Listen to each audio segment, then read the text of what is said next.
Okay, hello everybody. I'm really happy to have a chance though to talk to you all and look forward to discussion as well. My charge was to talk a bit about the book that I wrote with Steve Levitsky, How Democracies Die, and then also put it in the context of current unfolding events. So what I wanted to do is just begin by saying a couple of words about the book and then sort of extending it to kind of we wrote this book in 2018. So actually we wrote the book in 2017. The book came out in 2018.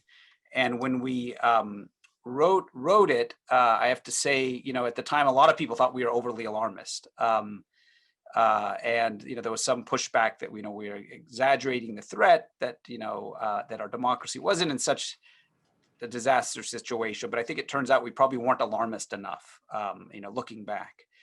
And it's certainly true, I think, that President Trump was somebody who was indifferent, I guess I would say at best, to democratic norms. I mean, it was something that was not particularly important to him. But I think what's become clear is that that certainly President Trump was not the sort of sole cause of our ills, that there's sort of deeper underlying problems connected to polarization, and I think the particular nature of the polarization. So in his classic book, The Breakdown of Democratic Regimes, the great Spanish political scientist Juan Linz, who was a professor at Yale University for many years, this is a book written in 1978, laid out some kind of basic criteria for identifying what he identified as a loyal opposition. So an opposition committed to the basic rules of the game. So no matter how much you disagree about policy, and there's always should be vigorous disagreements about public policy, for Linz, if you're a democratic political party, you have to do a couple of key things. First of all, you have to unambiguously commit to achieving power only by electoral means. You have to commit to surrendering power unconditionally when you lose elections. This is Linz writing in 1978. You have to unambiguously reject violence as a means of achieving or maintaining power. You have to unambiguously reject appeals to the armed forces as a means of retaining power. You have to unambiguously reject the use of violent rhetoric. You have to avoid secret contacts with extremist or anti-democratic groups. You must refuse the support of extremist or anti-democratic groups. And you must never, ever tolerate or condone extremist or anti-democratic behavior carried out by supporters or allies. And in fact, actually, Linz argued that democratic parties must be willing to denounce publicly the anti-democratic or conspiratorial elements on one's own ideological flank and be willing to form alliances with those who are committed to the democratic rules of the game.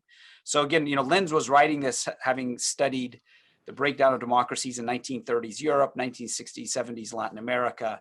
But I think, as must be clear as I read through that list, this has echoes for today as well. Now, for Linz, openly authoritarian parties like fascists and communists weren't the only danger. Really, a crucial danger came from what he called semi-loyal opposition. So what he meant by that is essentially mainstream, nominally pro-system parties that fail to meet the kind of criteria that I just laid out. They don't unambiguously reject violence. They maintain contact with extremist forces within their own flank. They accept their support. They tolerate, even condone their behavior. And my concern, looking at the current situation, sort of beyond Donald Trump, is that the elements within the Republican Party look like what Linz described as semi-loyal parties. So, certainly not all Republicans, not Republican voters, but there's certain key elements within the party leadership, even at the state level, from Arizona to Oregon to Pennsylvania, that have not accepted the results of election. And I think it's really critical for Republican leaders to break from these strands. And again, the lessons of history are pretty clear about that. So the question, though, and that probably a lot of you are asking, is how do we get here and what do we do about this?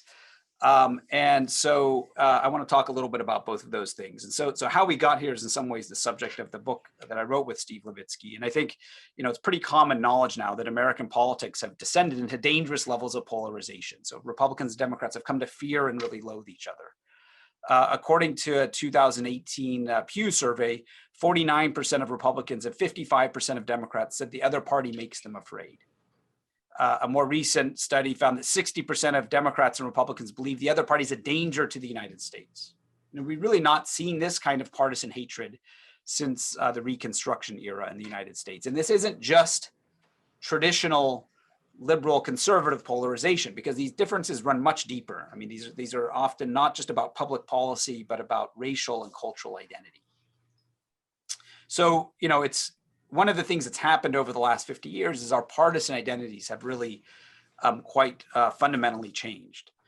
So in the we still have two parties, Democrats and Republicans, but what lies behind these labels has changed quite dramatically. So I think this is a lot of what's been driving this.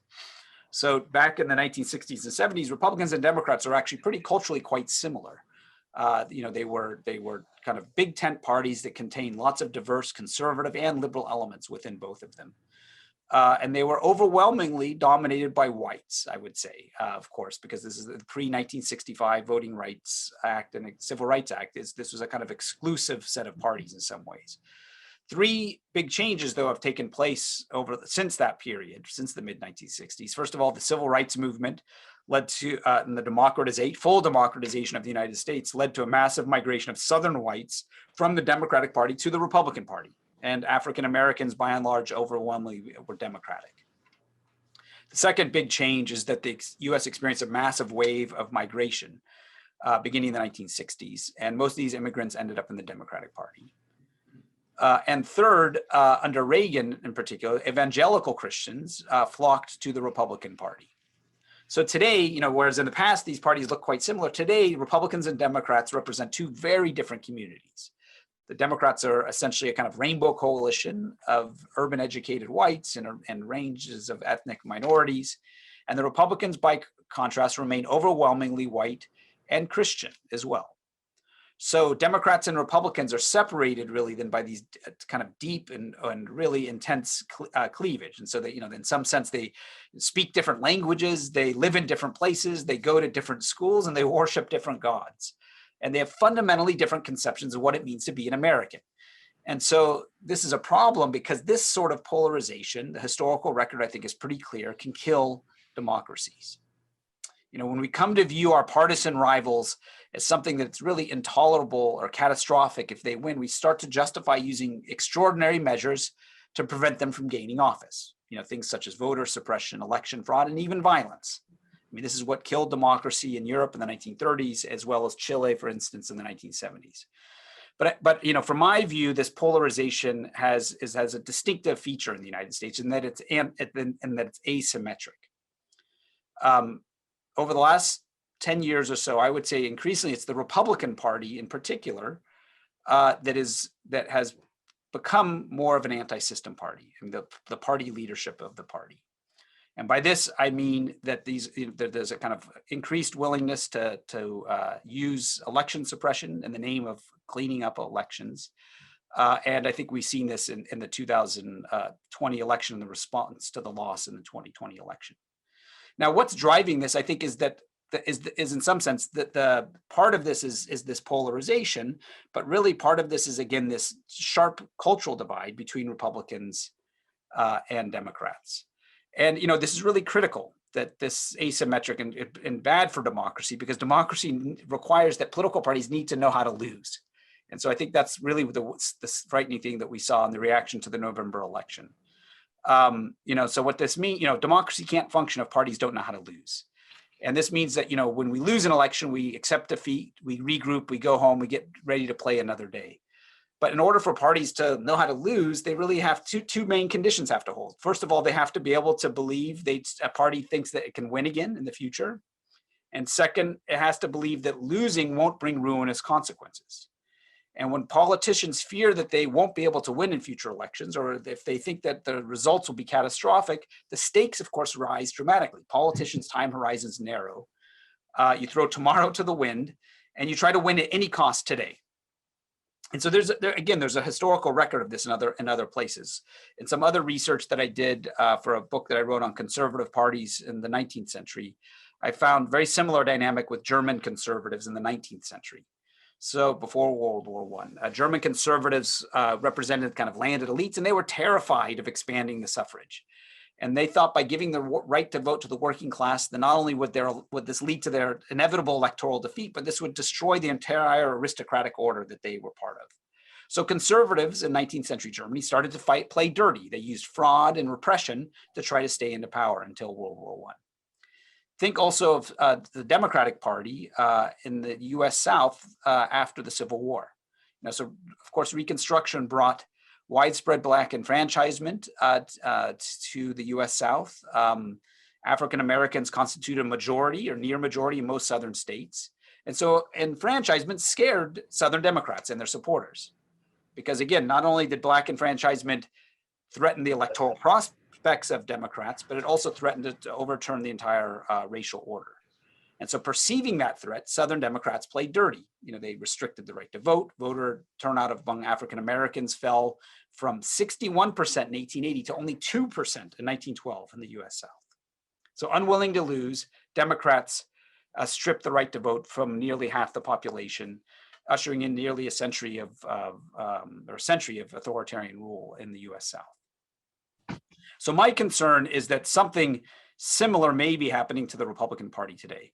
The Republican Party's prospects in some sense are quite bleak. They represent a segment of the electorate that's currently constituted that it's declining. In 1992, white and Christian voters were 73% of the electorate. By 2024, they'll be less than 50%. And what's kind of worse is that younger voters are overwhelmingly Democratic. And so this suggests a bleak electoral future. And so I think many Republicans, of course not all, feel they're on the brink of losing not just elections, but their country. And so there's this sense that this old order is slipping away. And so I think my concern is that like the old Southern Democrats, Republicans have begun to fight dirty.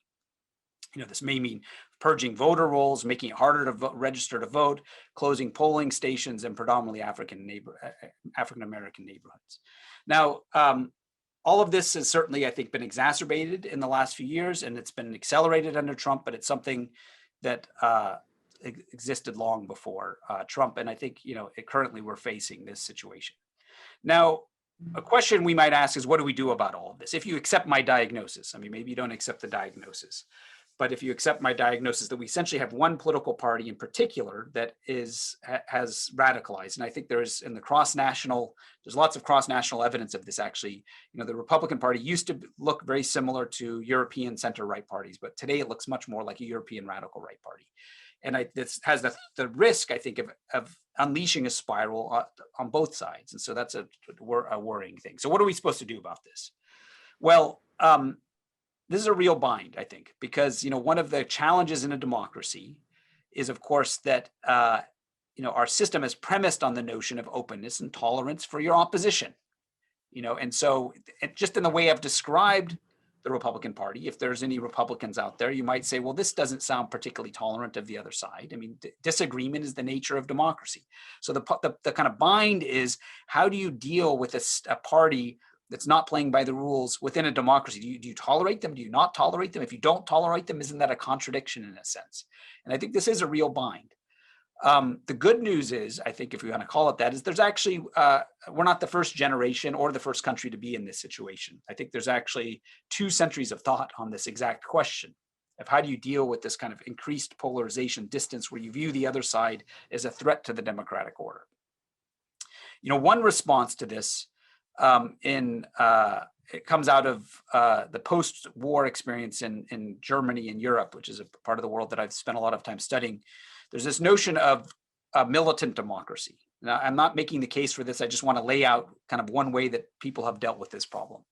So in the 1930s and 1940s, of course, one of the tragedies of the fascist era in Europe and the rise of Nazism was that the opponents of democracy in 1930s used the very institutions of democracy to gain power.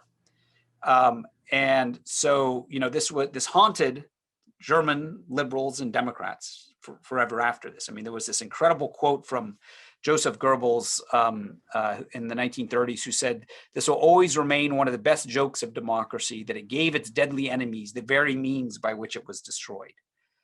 And so a lot of German liberals look back and said, this was crazy. We shouldn't have let fascists fester in our political system. And so they developed this notion of militant democracy. And there's a theorist named Karl Lowenstein who argued that essentially what you need to do is there need to be restrictions. If a party doesn't play by the democratic rules of the game, you should have a legal process in place and be able to ban them. If there's speech that threatens the democratic order, it should be limited. Now, in the US, of course, this sounds like a very foreign set of ideas, but the post-war German constitution after 1945 included 2 articles in it that allowed for a process by which parties could be banned after a very, rule of law process of investigating them if they represent a threat to the democratic order. And similarly with speech, I mean, you can't fly a swastika in Germany. It's very difficult to get your hands on Mein Kampf, so there's a way in which you can this notion of a militant democracy to limit speech. Now, again, the thing that haunted Germans, post-war Germans, is there was, a leading liberal theorist in Germany in 1932, Hans Kelsen, who was the kind of most famous legal law professor at the University of Berlin in the early 1930s, who was a real liberal. And he said, he was critical of this kind of stance. And he said in 1932, the year before Hitler came to power, those who are for democracy cannot allow themselves, this is Hans Kelsen, to be caught in the dangerous contradiction of using the means of dictatorship to defend democracy. One must remain faithful to one's flag, even when the ship is sinking. And Hitler came to power the next year. Kelsen left and fled to the United States. And so, for German liberals looking back, they said, we should have taken a harder stand. We should have taken a harder stand. And this is what the nature of this kind of militant democracy response is. Now, in the United States, it's less clear that this could work. I think, we have constitutional, the First Amendment and so on. And it's, but on the other hand, I think these are things that are now being discussed. In what ways are there limits to like being able to use violent rhetoric, for instance? We can ban, cigarette advertisements on television. Can't we ban or put limits on people's use of violent rhetoric? So that's one broad approach. A second broad approach to this same dilemma is one that I think fits the US traditions more, which is essentially to use competition. And this is the kind of classic solution, where essentially you say, and this is a kind of the Madisonian tradition, that competition is the great elixir. Essentially, we allow for a free marketplace of ideas. And, especially in a 2-party system like the United States, the idea is if one party goes off the rails, you're going to be punished at the ballot box anyway. So there's a kind of self-correcting market. Electoral competition is a solution for extremism. And if parties veer too far away from the average voter, voters will vote them out of office. And like a football team or baseball team, when you lose, you fire the manager, you hire new players, you come up with a new strategy, you regroup, and it's a kind of self-correcting market. And indeed, I think if you ask many moderate Republicans today about what will get Republicans back on track, the answer they usually give is, or people, when I've asked them, people say to me, devastating election losses. Republicans need to lose to learn their lesson. And I think that's actually right. I mean, that there's a certain wisdom in that. But it currently seems not to be working, this logic, this self-correcting logic. And so, what I would say is, as nice as the theory is, there's a hitch to the theory. And in particular, what's happened is 2 unrelated developments have collided at our current moment in the United States to hinder the operation of this self-correcting logic, or the kind of way in which you lose and then you regroup, you come up with a new strategy. The first is a kind of development in the electoral geography. The slow-moving demographic changes, as I talked about in the United States. One of the other ways they've affected our political system is they've affected electoral geography, which means that whereas in the past, Democrats and Republicans were represented in rural and urban areas, increasingly Republicans represent low population density areas and Democrats represent high population density areas, or cities and to some degree suburbs as well. So Democrats are essentially the party of high population density areas, and Republicans the party of sparsely populated areas. Now, this all matters because this kind of new development, we're more divided on geography at any point during the 20th century, comes crashing into a second big factor, which is our Constitution, which hasn't changed. And our Constitution has always favored rural areas, and that's just sort of by design. But usually this didn't really matter. So, in other words, because the parties were equally distributed across territory, this favoring of rural areas in our Constitution didn't particularly help one party over another. So the Electoral College, of course, represents sparsely populated areas, the Senate as well. And even the Supreme Court indirectly, because the Supreme Court is selected by presidents who are selected in the Electoral College and confirmed by the Senate. And so that in some sense, all of our branches of government, except for the House of Representatives, overrepresent rural areas. Again, this wasn't a problem for most of our history, but today with this new correlation between population density and party, this means that Republicans have systematic advantages in the Electoral College, the Senate, and the Supreme Court. So our system is now working to the benefit of the Republican Party. Now, one may say this is, obviously this is unintentional. This is just sort of an accident of history, but it's just worth noting, that the Republicans have only won the popular vote for the presidency one time since 1988 in 2004. And yet they've held the presidency for a big chunk of that time because the Electoral College favors rural areas. The US Senate right now is divided 50-50, as we know. But those 50 Democratic senators represent 40 million more voters than the Republican senators. Now, what all of this means is that the Republicans are advantaged, and you may say, well, this is just the way things are, and these are the rules of the game, and it's not. You might criticize this as not being particularly democratic, but to me, the more interesting point is that this system is currently benefiting the Republicans in such a way, but it's also a hindrance for them because, in a sense, Republicans have been become the beneficiaries of what you can kind of think of as constitutional protectionism. A set of institutions that essentially dull their incentive to compete. Because if you can regularly win office without winning a majority of voters, why go out to reach out to new voters? And so why should Republicans try to win urban voters when they don't need to?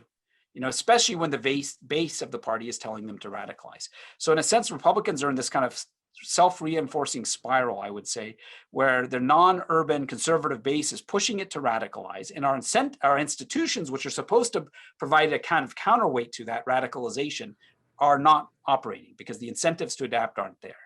Because again, if Republicans can win office without reaching out to urban voters, why do it? So, and just to kind of push this analogy of protectionism a little further, I mean, in the economic realm, economists always tell us that protectionism, if you're a state-run industry or something subsidized by the state, this distorts firm behavior. I think similarly in the political realm, constitutional protectionism can distort party behavior. And I think this is part of what we're living with. So, the point I would then sort of conclude with is, this is not a particularly democratic system in the sense that the minority rules often. In democracy, I understand, is more than majority rule, but without majority rule, there is no democracy. And certainly we need protections of counter-majoritarian institutions like the Bill of Rights and judicial review, but disenfranchisement is not a part of modern electoral democracy. No other democracy has an electoral college or that makes use of the filibuster, for instance. And so we have a system in a way that is tilted in this way. So final thing I'll just then say is that, and these are my last comments, and I'll end with this, is, what this suggests is that a solution for American democracy, if you accept my diagnosis, is that we should double down on democracy. And we need to democratize our democracy. I mean, not only and so anything that empowers majorities, it would be something that I think would de-radicalize the Republican Party potentially, in the medium run at least, and potentially, and also make our system more democratic inherently. I mean, so to give you a sense of what this means, this may mean, and there's bills on the floor of the House and the Senate right now about defending and expanding the right to vote. So there was a House Bill Resolution 1 from 2019, which provides nationwide automatic and same-day registration, expanding absentee and early voting, prohibiting voting purges, and a whole series of reforms to make voting rights more secure. Making it easier for people to vote, in a sense, introduces more competition into our system. Second leg of a kind of reform agenda, something that's being discussed right now as well, is eliminating the filibuster within the US Senate, because this filibuster essentially allows a minority to block legislation and serves as a crutch. Now, I understand that that's a controversial proposal for some because they think, this forces negotiation and so on. But the filibuster, first of all, is not in our Constitution. It was never designed to be used with the ease with which it is used today. And I think at this point, it's part of the crutch that I think prevents the eventual kind of moderation of the beneficiaries of a kind of system that protects minorities. And then the final big thing that I would suggest, and the steepest hill to climb, is to revisit the Electoral College itself. And this would require a constitutional change, and seems like a dramatic change. And I know people think, well, the small states are represented and so on, and that's fine, but it comes at a great cost, I think. The last time a proposal came forward to eliminate the Electoral College, and it was in 1969, and it actually passed the House with the sufficiently large majority, and it was going to the Senate, and many people thought it would pass the Senate. There was lots of support for it in the states. There was a real push for this taking place, and it died in the Senate eventually at the hands of Strom Thurmond and a very long filibuster that blocked this. So, by the way, filibuster, Electoral College, these are these kind of counter-majoritarian features of our system make our system hard to reform. And just what's clear is that reforming our democracy this may sound radical to some, but I think if we look back to the beginning of the 20th century, we had a whole series of constitutional reforms, giving women the right to vote, the direct election of U.S. senators, allowing for income tax. These are things that at the time were regarded as radical, but a century later we look back and say, of course we have these reforms. They become sort of commonsensical. And those reforms gave rise to an American democracy that I think was quite robust over the course of the 20th century. And so I think today we need to embrace a similar kind of agenda to democratize our democracy. So I'll stop there. Okay, thank you, Dan. I'm going to go to the students that have proposed some questions. You answered one or two of them actually in your talk, but if their questions aren't exactly addressing what you just talked about, they may actually be addressing the book. So I know that Sarah, John, I think Christine had a question, Andrew, I may be missing somebody, so I'm going to go to you first because we were talking among ourselves before we were able to finally make contact. So Sarah, would you unmute yourself and pose a question or a comment? Yes. Hi, Dr. Ziblatt. Thank you for joining us. Of course. I had a question earlier I already asked. It's about the polarization that it was mentioned in the book, that the solution that was offered is just having the Democrats and Republicans come together, that we should respect each other, that we should just consider each other as rivals and not enemies, and fight hard for what we believe in. And my question is, what happened at the Capitol on January 6th?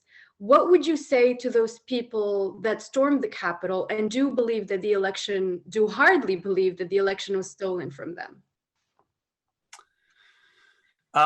Yeah, well, I think they're not playing by the rules, first of all. I mean, violence is never acceptable, and no functioning democracy in particular is violence acceptable. And clearly they must think that the system is rigged, and they've been convinced that the election wasn't fair.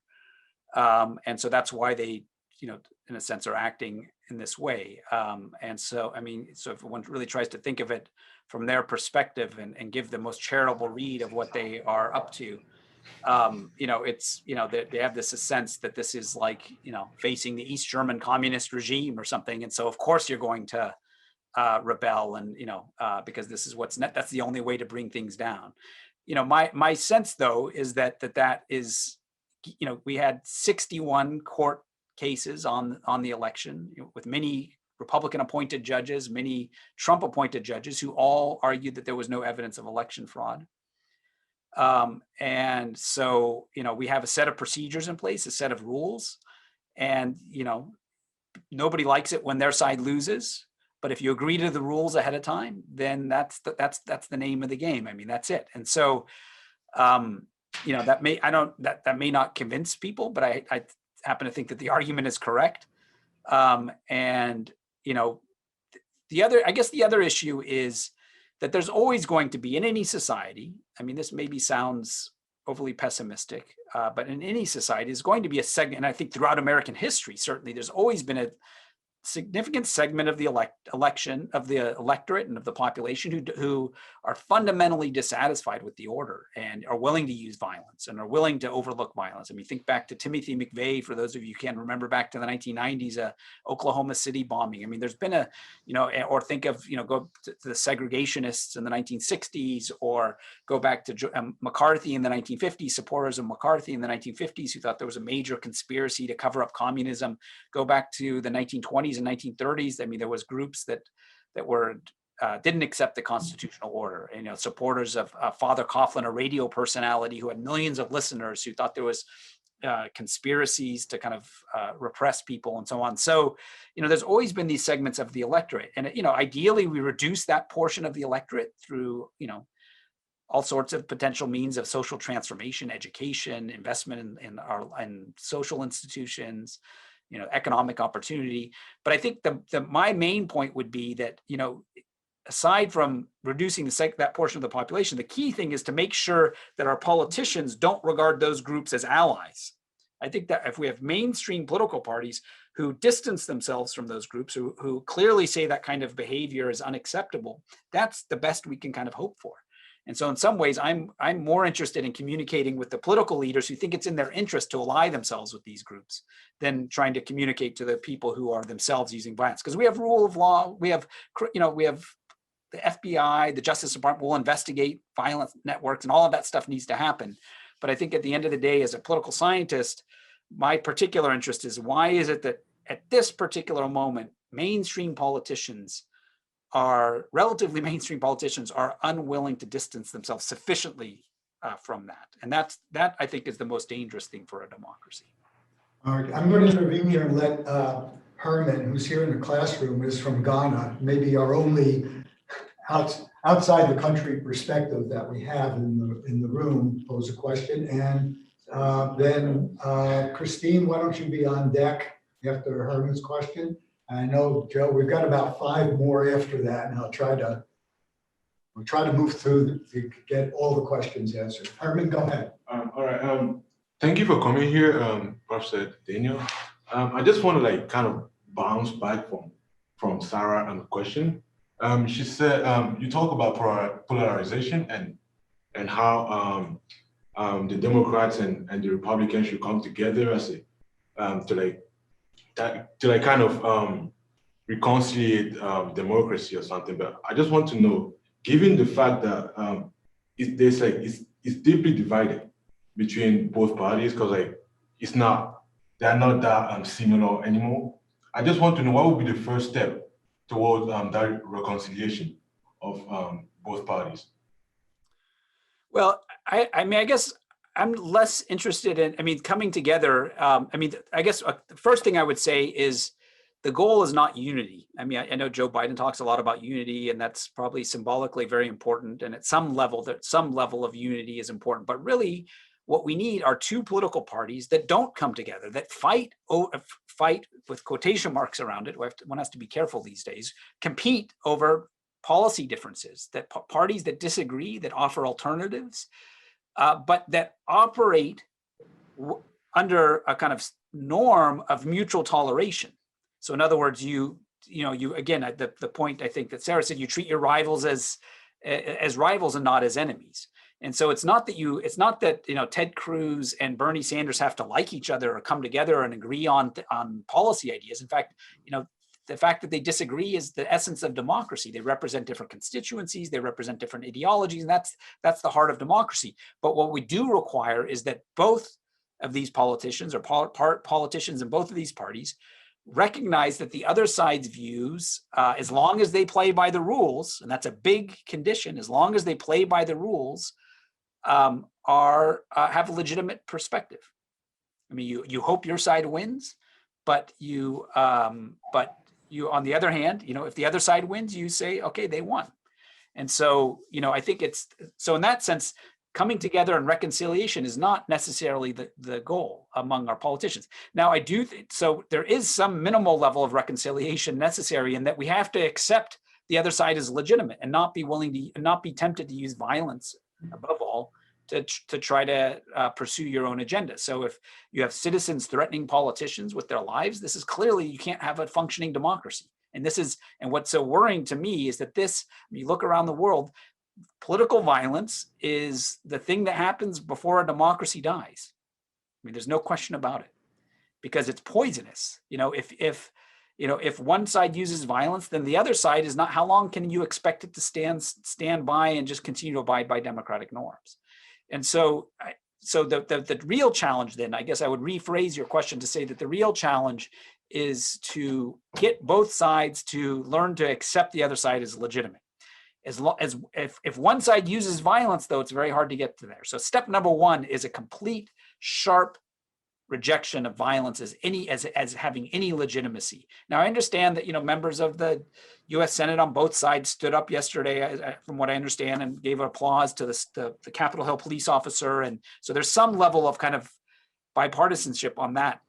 But I think it hasn't been kind of articulated strongly enough the degree to which the events on January 6th were just absolutely beyond the pale. There should be complete open embrace of investigating what went wrong, how this happened. And I think it's pretty clear that there were certain members of the Republican Party who, were encouraging this. They didn't want it to reach the level that it did. But when you encourage this, the genie gets out of the bottle and you can't control it. So there needs to be a much clearer line drawn about what's unacceptable, what kind of behavior is unacceptable. I'll try to give shorter answers so we can get to all that. Christine, you're up, and I think we'll put Andrew on deck and Joe after that. Hi. Okay, so my question is, so I know you touched earlier saying like the situation now is worse than you had predicted. But I just wanted to go ahead and ask, the book kind of describes in the last chapter 3 scenarios for the aftermath of the Trump presidency. And I'm wondering if you see any of those 3 scenarios as the most probable now, or if you have a different scenario entirely. Yeah, so for those who didn't read it, or don't remember, there's the 3 scenarios we laid out were one that that Trump loses or get removed from office, and there's a kind of restoration of our democracy, and we look back on this, and a book like mine is a history book, and we move forward, and that's all. There's like a nightmare that we can't believe this ever even happened. Scenario number 2 is the rise of a kind of authoritarian regime on the model of contemporary Hungary, where you have a political party. There continue to be elections, but one side always wins, and you have a complete hollowing out of the kind of essence of democracy. And then the third scenario, which at the time we thought was most likely, is kind of continued escalation where both sides regard each other as illegitimate. And we kind of pointed to the case of North Carolina in 2018, where, when the Republican governor comes in, they kind of change the rules, and the Democrats come in, they change the rules. And there's this kind of, continuous political battle. We thought that was the most likely scenario. And I guess I stand by that. I mean, I think one thing we need to say is that as pessimistic as maybe I'm sounding this morning, and maybe it's because my lights were out, so I'm feeling grouchy about that. But we should be there's one thing we need to recognize, which is that we had an incumbent, and whatever, even if you're a supporter of Donald Trump, the fact that we had a change in the presidency means our election system worked. An alternation of power is a healthy sign for democracy. And it's hard to throw incumbents out of power. They usually win.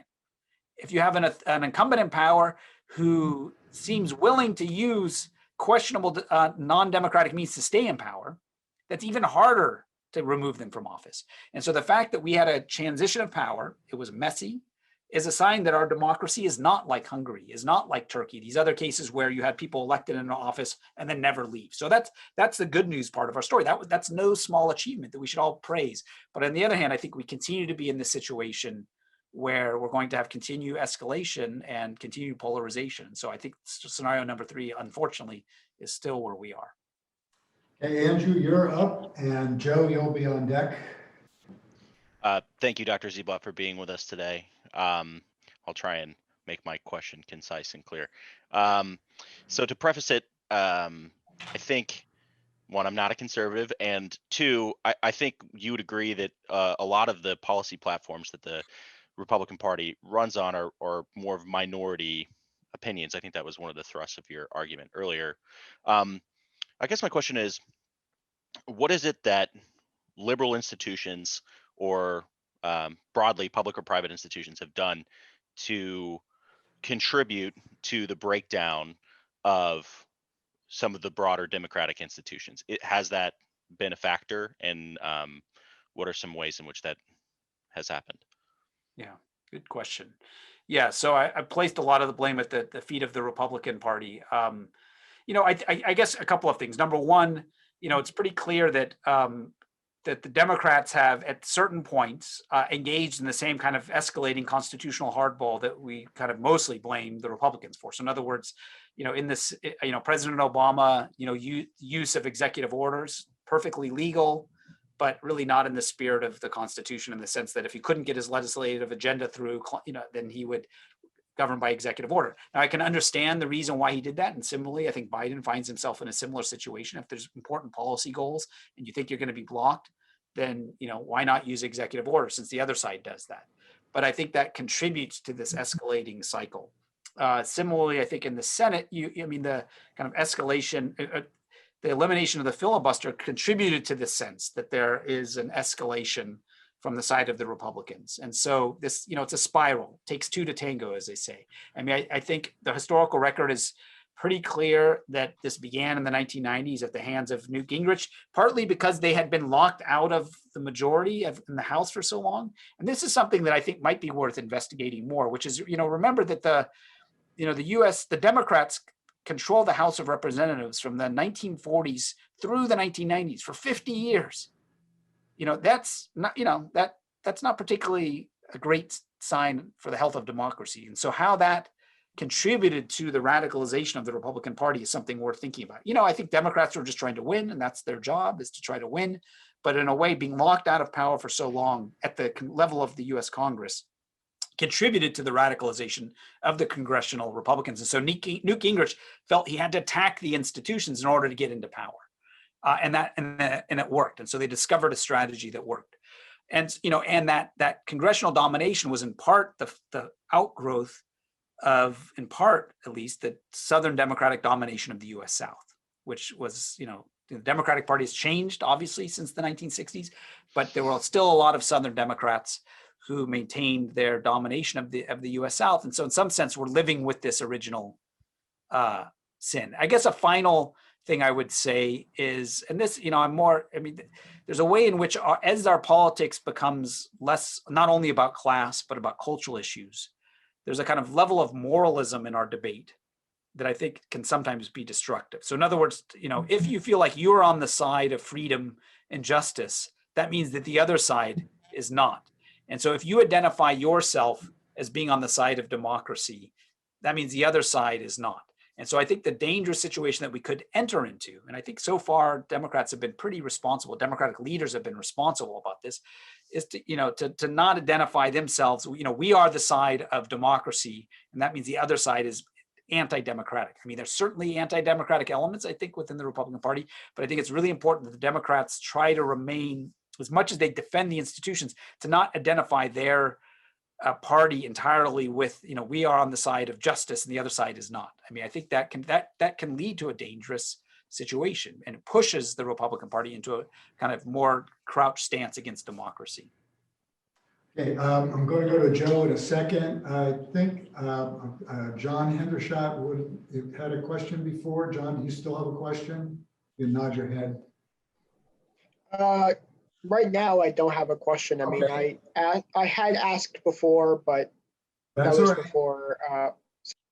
I'm just trying to get a sense of how many people. And Mia, did you have a question too?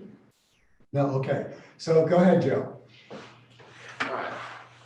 My question revolves around the military. So in your book, several times you bring up various military coups or attempts, but you never, in the book, it never really seems to, how should I put it? It never really seems to be a genuine threat to American democracy. And in fact, a lot of the language kind of makes it seem like it's, kind of more a thing of kind of the past, and that's not really how democracies die so much anymore. Obviously, Myanmar excluded, but kind of to focus back on American democracy, why is it that American democracy does not need to fear the military? What about us kind of, I guess, for lack of a better word, gives us an immunity to not even necessarily a military coup, but the military becoming politically involved? Sounds like a question about American exceptionalism for you. And a very good question. I mean, well, I get, yeah, no, there's, I guess, two responses. Number one, that it is true, just as a factual matter, that fewer democracies die today in military coups. I mean, there continue to be, as you mentioned, Burma, Egypt recently, Thailand recently. So, I mean, that continues to happen. But just as kind of descriptively looking at the, and we've done this and other analysts have done this, code up the number of democracies dying from 1945 to the present. And during the Cold War is much more common way for democracies to die through military coups. Since the end of the Cold War, it just happens less often. Doesn't mean it doesn't continue to be a risk in a lot of places. So that's one point. The second point is what's distinctive about the U.S. And I would put in this category, by the way, a lot of other liberal democracies. I mean, Britain, this is not much of a risk. Germany, it's not a risk.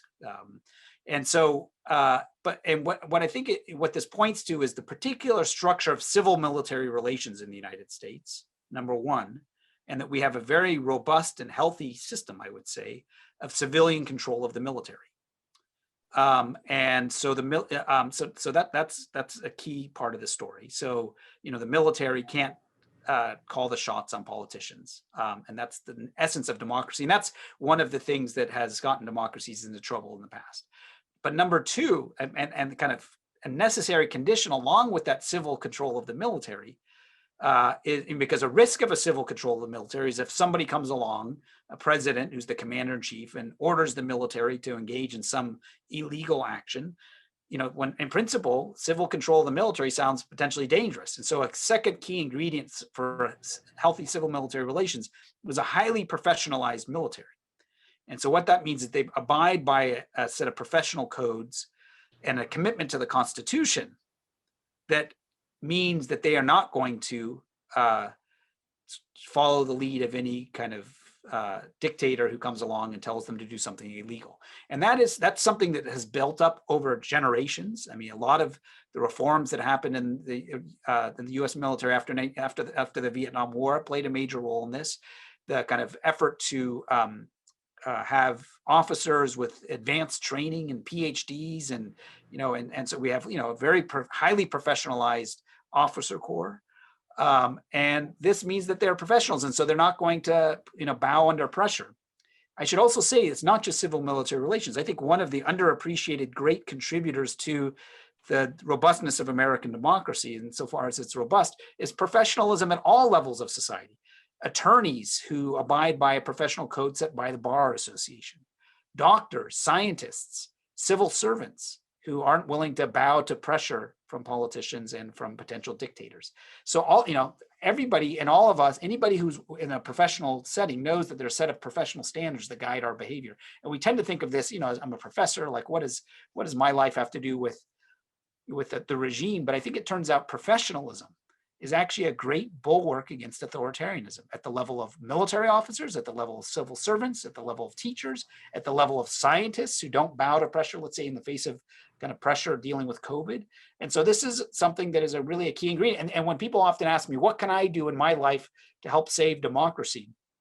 I often say, do your job well, and whatever your occupation is, abide by a kind of ethical standard. And I think that if everybody did this, our democracy would be in a much stronger position. And thankfully to date, I think our military is an exemplar of this. Sarah, I'm going to follow up on that question for a moment here myself, but I want to just alert, I know your group had some other questions, and I'll see what other students might want to contribute, but I'll give you a second shot here in a second. I just want to follow up on that particular question. Like your colleague, co-author, I'm a Latin Americanist, and I'm sure you're familiar with the work of Alfred Stepan. Yeah. And Stepan talks about the things that precede military coups. And in my textbook on Latin America, I go into some detail about this.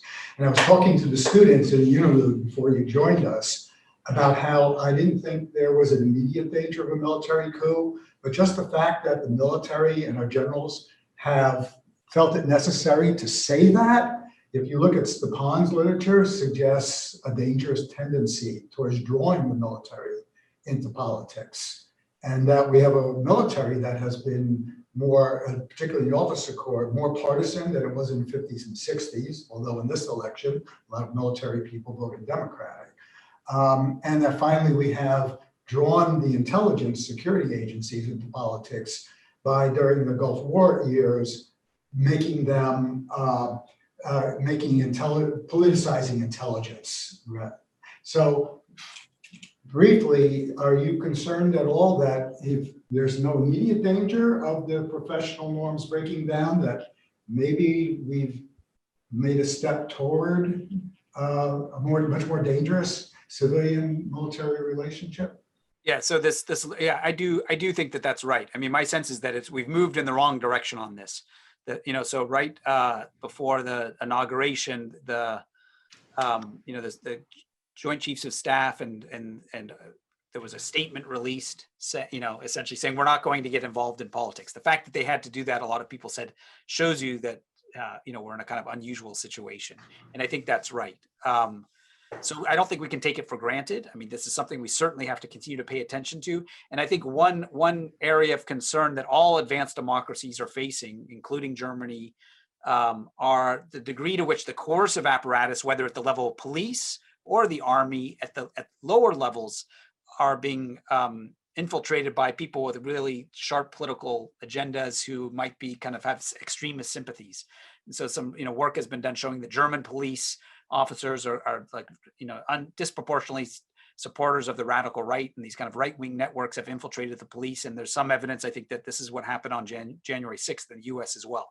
So I think at lower levels as well as at the higher levels, the degree to which the coercive apparatus of the state gets politicized in any extent, this is very dangerous. Just as it's dangerous for one political party to be the sole defender of democracy in a country, when the coercive apparatus of the state people are identifying it with one side or the other, or when the media is perceived as being on one side or the other. This is a way in which polarization infects a whole system. So I do think that things have gotten more precarious in this area than they were previously. But I think still I'm pretty confident in our civil military relations. I'm going to pose to you a question that a student posed before, but I don't know if he or she is still with us. I'm going to see if anybody else has questions after that, and I'm going to go to Sarah for one last question, okay? That would be our agenda for finishing up. During our discussion, one of the students brought up a question that was very dear to my heart, I must say, which is in your discussion of Chile, for example, and there were other examples I could bring up. You mentioned the polarization that helped bring down Chilean democracy. What you didn't mention was, in very much detail, was the role that the United States had played in helping that process along.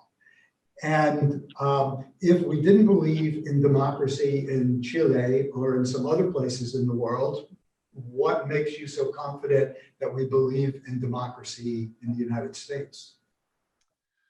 Well, I think you probably are certainly more expert on this than I am, but my sense is that the U.S. did play a significant role in Chile, the breakdown of Chilean democracy. It did not play a productive role in support of democracy. So it was certainly a contributing factor. In the same way, I would say that external actions often are contributing factors.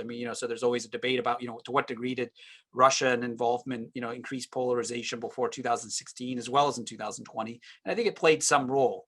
Probably the U.S. played a bigger role in Chile than Russia did in our 2016 election. But that said, I do think that in most countries, these external interventions, including in the case of the U.S., are intervening in a situation where they're exacerbating tensions that are already there. And so that, the increased polarization within Chilean society made it vulnerable to U.S. involvement.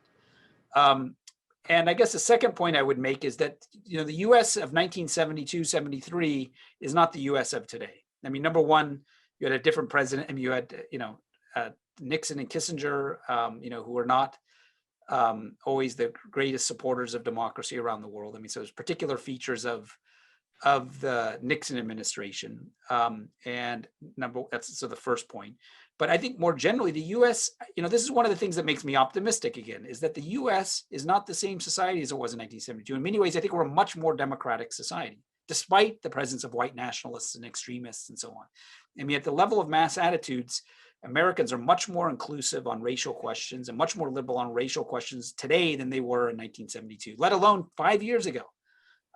So one of the things about this 2020 election is Trump sort of thought that he could replay Nixon's kind of, with uprisings in the streets. One of the ways Nixon got elected in 1968 is saying he was the spokesperson for the silent majority who was upset about all of the social unrest in urban settings in 1968. Trump thought he could do that again this time, and it turned out not to really work. And I think part of the reason it didn't work is that Americans have become much more liberal, especially after the Black Lives Matter protests and so on of this past summer. White Americans are much more liberal on racial questions and think African Americans have gotten second-class treatment or more willing to admit this than they were in 1972. So I think American voters, by and large, are not to blame for our current situation. I mean, I think American voters, the majority of American voters, are liberal, inclusive, and I think the thing that distorts us is our political institutions. Professor Williams had a question, so let me go there before I go to Sarah. Yeah, something. My name is Gwyneth Williams, and I teach U.S. politics, and I teach a lot of constitutional law and civil liberties. So a lot of what you've been talking about, it's kind of nice things I've been talking about to my students for a while, like about executive orders and things. But something that your book doesn't mention at all, and none of us, including me, have talked about at all, is the role of gender in this entire phenomenon. We've talked about race, we've talked about class, we've talked about ideology. Something that just hits me in the face when I was watching the Senate impeachment was, not, white people storming the Capitol, but men. And yes, I know there are a few women, but, it's like Monty Python, there's nothing here but men. And in a way that is also being echoed by voting results, which have become very gendered. And disturbingly, in this just past election, more men of color voting for Trump, both Hispanic men and Black men. And so, gender often gets pushed off the stage when we're looking at these social movements and ideologies, and I do it too. And so I'm just sort of wondering your reaction about how we incorporate that into our understanding of, the guardrails disappearing. Yeah, so I think it's a great point. And in some ways it fits into the broader story of a kind of shift in status that's come over the last 50 years. I mean, so you could say white Christians, have used to be presidents, Supreme Court justices, the news anchors, presidents of universities, college professors, and they no longer are now all of these positions are occupied by different people. And one thing you'd add to that is not only white Christians, but white Christian men in particular, right? So that's one of the kind of major shifts in status that's taken place. And so I think anytime anybody's status and power is threatened, there's a kind of potential for backlash. And so I think not only is there a backlash about race, not only is there a backlash about religion, there's also, I think, a backlash about gender. So I think that's a big part of what's happened. It is true, of course, that large portions of white women voted for Trump in 2016, despite everything that Trump said. This is less the case. I forget what the numbers are. I think the numbers are lower. I mean, the lower numbers for white women supporting Trump in 2020 are lower, but they're still pretty high. And so you're right that I think that this backlash is in part about gender, but what's so fascinating, I think, is that so many women continue to support Trump. I mean, despite everything he said about women and so on. So I think that's an important part of the story. And I think it does represent this, broader transformation that our society hasn't fully dealt with, that in some ways, if you think about, you look at admissions to any university, in 1960, like a place like Harvard was an all-male university, and all the spots were reserved for men. And now, more than 50% are held by women, and so that means men are being displaced to some degree, and the people who feel the brunt of that are going to experience some sort of backlash. And so our society has to cope with this, of course. And this is all to the net benefit, of course, that women are in seats of power.